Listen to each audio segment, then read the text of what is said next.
اور میں سب سے پہلے پاکستان کی جو آج شاندار کامیابی بھارت کے خلاف ہوئی ہے اس پہ مبارکباد دینا چاہتا ہوں. جو میں نے اب تک جتنا بھی میں نے جو کچھ پیشن گوئی کری ہے, جو بھی میں نے تجزیہ دیا وہ ہر بہر ثابت ہوا ہے. کل بھارت نے پاکستان کے 3 ایئر بیس پر حملہ کرا جس کو پاکستان نے انٹرسیپٹ کیا.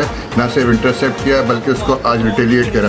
انڈیا کے 17 ایئر بیسز پر پاکستان نے کامیابی سے حملہ کرا اور ان کے جو ایمونیشن ڈیپوز ہیں ان کو تباہ کرا. وہاں پہ اس پہ ان کے جو ہے جو ایل او سی کے اوپر جو سیکٹرس ہیں ان کو تباہ کرا.